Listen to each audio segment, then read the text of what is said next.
আশ্রমা।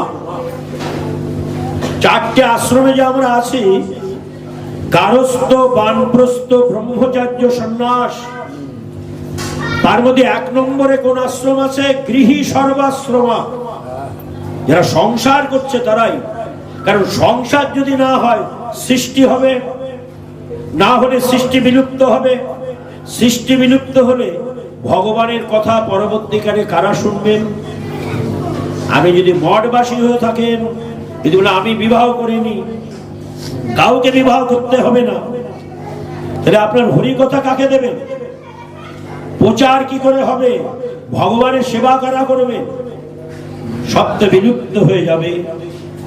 আর এই সংসার না থাকলে আপনি বাৎসরিক অনুষ্ঠান করছেন মন্দিরে, আপনাকে চাঁদা দান ধ্যান কারা করবেন? যারা সব ত্যাগ করে দিয়ে রাস্তাঘাটে ঘুরে বেড়াচ্ছেন, মঠ মন্দিরে যারা বাস করছেন, তারা আপনাকে কি দেবেন? তারা কি আপনাকে অর্থ এসব দিয়ে ভগবানের সেবায় সাহায্য করবেন? যারা সংসার পেতে আছেন, আয় উপার্জন করছেন, তাদের কাছে হাত পাতলে তো আপনাকে কেউ 10 টাকা দেবে, 1 টাকা দেবে, কেউ 100 টাকা দেবে, কেউ 500 টাকা দেবে। সবার কাছ থেকে সংগ্রহ করে নিয়ে এক জায়গায় করে আপনি বাৎসরিক অনুষ্ঠানে যোগদান করেছেন। তবেই আমাদের বাৎসরিক অনুষ্ঠান সুষ্ঠু সাবলীল ভাবে পরিচালনা হবে।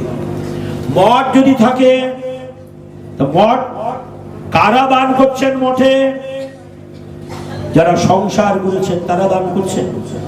উপার্জন যারা করে তারাই তো দান করবে। তাহলে মায়াপুর, নবদ্বীপ, শ্রীক্ষেত্র, নীলাচল, বৃন্দাবন, দ্বারিকা, অযোধ্যাপুরী কিসে চলছে? সব সংসারী মানুষের দানে এই সব মঠ মন্দির সুন্দর পরিচালনা হচ্ছে। মনুসংহিতায় কি বললেন? গৃহী সর্বাশ্রমা। সর্বাশ্রম হচ্ছে গৃহী আশ্রম। গীতায় বললেন, পুরাণ যখন বলে দিয়েছেন অশ্বমেধম গবালভ্যাং সন্ন্যাস ফলপর্কিতম দেবেরেরং সুতোৎপত্তি কলৌ পঞ্চ বিবর্জয়।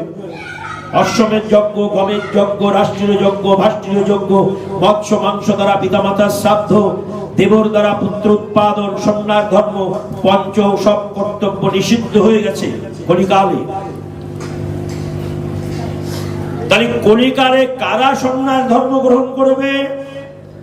যারা সংসার করেছে, সংসারে থেকে সব কর্তব্য পালন করে তারা ভগবানের চরণে মনোনিবেশ করলে তাদের হবে কর্ম সন্ন্যাস। ওই জন্য গীতা একটা যোগ দিয়েছেন, কর্ম সন্ন্যাস যোগ জানিয়ে দিয়েছেন। এইবার কিন্তু তুমি সন্ন্যাসীর বেশ ধারণ করে, এবার কিন্তু তোমার সেই সন্ন্যাস হবে না, নিষিদ্ধ করা আছে। ব্রহ্মবৈবর্ত পুরাণে বলে দিয়েছেন অশ্বমেধাং গবালভ্যাং সন্ন্যাস ফলপর্কিতম দেবেরেরং সুতোৎপত্তি কলৌ পঞ্চ বিবর্জয়। এবার তোমাকে সংসার থেকে ত্যাগী হতে হবে কি করে? সংসারে থেকে সর্ববস্তুর পথ থেকে মন সরিয়ে এনে ঈশ্বরের চরণে দান করে দিলেই তবেই তুমি সন্ন্যাসী হতে পারবে। সেটাই গীতার উপদেশ। আমরাও সন্ন্যাসী হতে পারবো, তবে আমাদের অরুণ বসন করুণ বচন, ওই অগ্নিবর্ণ বসন করে সন্ন্যাসী হতে হবে না, মস্তক মণ্ডিত করে সন্ন্যাসী হতে হবে না।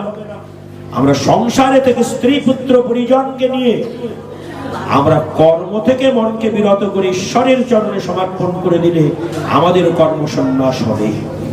সব শাস্ত্রের নিদর্শন। আপনি যদি লেখাপড়া না করেন, শাস্ত্র অধ্যয়ন না করেন, তাহলে আপনি বুঝবেন কি করে?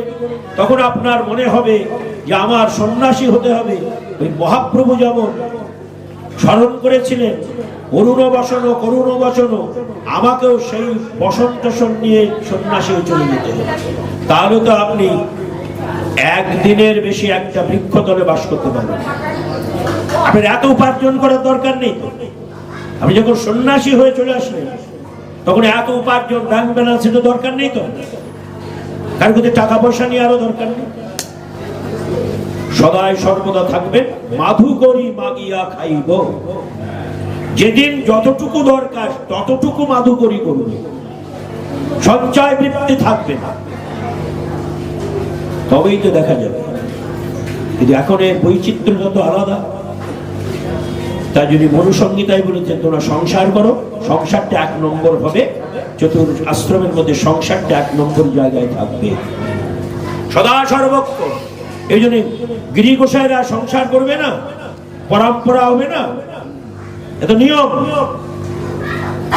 ওখানে আমাদের মতো কাম কামনার সন্তান তারা যে পরবর্তীকালে গুরু গিরিশ, তারা যে ধর্মের প্রচার করবে, এই ভাবনাটা আপনার মধ্যে আসছে কেন?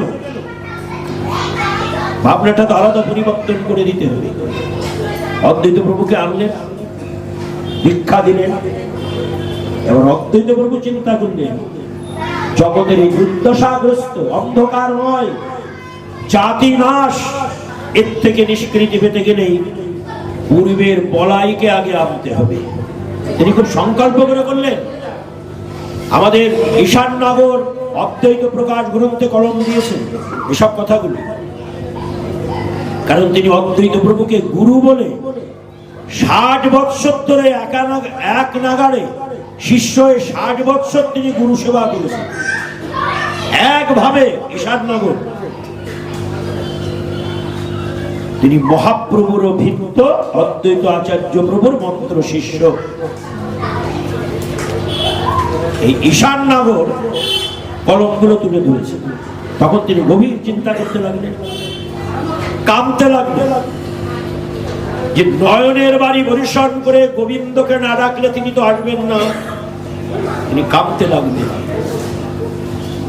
ক্রন্দন করতে করতে করতে করতে বোঝের বলায় আসলেন। রাঢ়দেশ গ্রাম, 1 চক্রা নাম, তাহাতে আবির্ভূত হলেন নিত্যানন্দ রাম।